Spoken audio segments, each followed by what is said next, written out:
Sistem respirasi. Kita akan belajar dan memahami tentang bagaimana proses bernafas atau menghirup oksigen dari udara dan melepaskan karbon dioksida ke udara. Pada manusia, organ utama pada sistem pernafasan terletak di dalam rongga dada. Dan seperti yang kita tahu, paru-paru terletak di dalam tulang rusuk dan dipisahkan oleh sekat yang bernama diafragma, yang merupakan sekat pemisah antara rongga dada dan rongga perut. Paru-paru diselubungi oleh selaput tipis yang bernama pleura. Paru-paru kanan terdiri dari 3 bagian atau lobus, yaitu lobus superior, lobus medialis, dan lobus inferior. Sedangkan paru-paru kiri ukurannya lebih kecil daripada paru-paru kanan, dan bagiannya hanya 2, yaitu lobus superior dan lobus inferior. Kemudian, ada bagian yang dinamakan bronkus. Bronkus merupakan percabangan dari trakea yang menuju paru-paru kanan dan paru-paru kiri. Pada trakea, terdapat cincin tulang rawan yang berfungsi untuk mempertahankan bentuk pipa dari trakea. Kemudian, ada bagian yang dinamakan faring yang merupakan penghubung antara lubang hidung dan trakea. Pada saat bernafas, molekul oksigen akan masuk melewati lubang hidung dan akan menuju paru-paru, melewati faring, kemudian trakea, dan akan diteruskan ke paru-paru melewati bronkus. Udara dari dalam bronkus akan diteruskan menuju alveolus melewati cabang bronkus yang dinamakan bronkiolus. Dari dalam bronkiolus, udara akan diteruskan menuju ke alveolus untuk terjadi pertukaran antara oksigen dan karbon dioksida. Alveolus dikelilingi oleh banyak pembuluh kapiler. Alveolus terdiri dari ruangan-ruangan kecil yang dinamakan dengan ruangan alveolus. Di dalam ruangan alveolus terdapat banyak pori-pori. Pada pembuluh kapiler terdapat banyak sel darah merah yang nantinya akan mengikat molekul oksigen. Sehingga molekul oksigen dari dalam alveolus berdifusi keluar menuju pembuluh kapiler dan akan diserap oleh sel darah merah. Sehingga sel darah merah yang tadinya berwarna keunguan akan berubah warna menjadi merah karena adanya kandungan oksigen. Oksigen selanjutnya diedarkan ke seluruh tubuh oleh sel darah merah melewati pembuluh-pembuluh darah.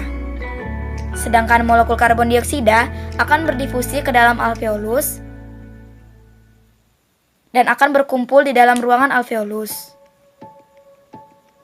Kemudian, karbon dioksida akan dikeluarkan keluar tubuh melewati cabang bronkus yaitu bronkiolus, kemudian melewati bronkus,